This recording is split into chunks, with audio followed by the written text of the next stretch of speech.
সবাইকে জানাই ঈদ মোবারক। যেহেতু আমি ঈদের সকালে আমার মেয়েকে ড্রেসগুলো পরায় দেখতেছিলাম কোনটা পরলে ওকে বেশি ভালো লাগে। আর তোমরাও কমেন্টে জানিয়ে দেবে ওকে পরে সবথেকে বেশি কোনটা ভালো লাগতেছে। আর এখানে আলিশার আব্বু বলল নামাজ পড়ে এসে সে ভাত খাবে। তাই আমি টিপ থেকে এই চুই বের করে নিলাম। এই চুইটা অনেক মজার। এই চুইটা মাংসের ভিতর দিলে কিন্তু ভীষণ ভালো লাগে খেতে।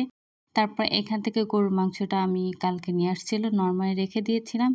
এখানে মনে হয় ৩ কেজি না ৩.৫ কেজির মতন গোশত নিয়ে আসছে আলিশার আব্বু। তারপরে গোশতের সাইজটা অনেক বড়, তাই কেটে নিচ্ছি, ভালো করে ধুয়েও নিয়েছি।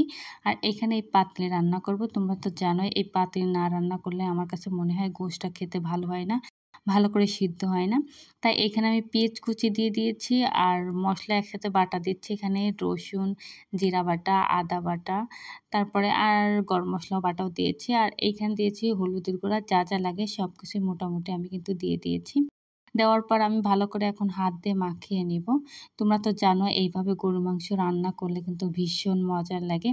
আর আমার রান্নাটা কিন্তু অনেক বেশি মজার হয়েছে। এবার আমি গ্যাসে বসিয়ে দিয়েছি। তারপর ঢাকনা দিয়ে ঢেকে রাখবো। ওই দিক দিয়ে সবাই ডাকাডাকি করছে যে জামা পরায় দাও, সাজুগুজু করায় দাও। তাই আমার মেয়েকে এই সাজুগুজু করায় দিচ্ছি। আর লাল ড্রেসটা পরেও কেমন লাগতেছে কমেন্ট করতে কিন্তু ভুলবে না।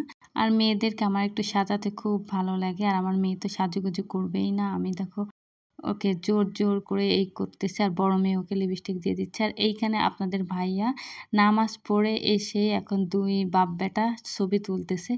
এবং আমি এটা যখন ভিডিও করছিলাম তখনও দেখতে পাইনি, পরে দেখতে পেল যে আমি ভিডিও করতেছি। তারপরে ছেলে মেয়ে দেখো সাজুগুজু করে এটা ফেলে দিয়ে চলে গেল। এখন আমার সবকিছু গোছাতে হবে এখন। তারপর এখানে বিছানাটা তো উঠাইনি, এখন বিছানাটাও উঠাই ফেলতে হবে। তারপর আমি কিন্তু ওকে চাদরটাও কিন্তু উঠাই, সুন্দর একটা চাদর নাচবো।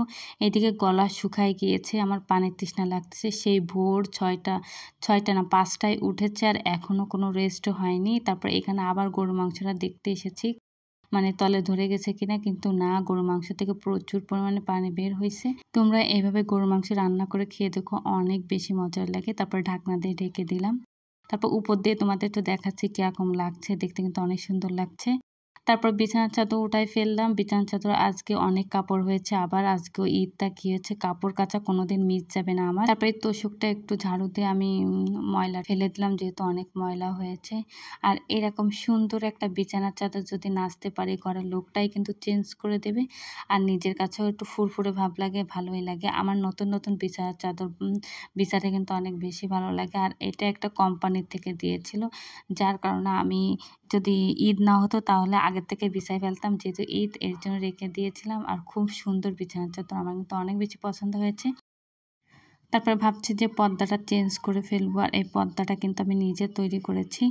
আর এখন আলিশার আব্বুকে ডাকতে হবে যে আপনি পর্দাগুলো খুলে দেন, খুলে দিলেই কিন্তু আমি পর্দাগুলো লাগিয়ে ফেলবো। চেষ্টা করলে আমি কিন্তু পর্দাগুলো খুলে ফেলতে পারতাম, কিন্তু আমার ভীষণ কষ্ট হয়ে গিয়েছে বলে আমি আর খুলিনি। আমার লাগাতে আরও বেশি কষ্ট হয়েছে।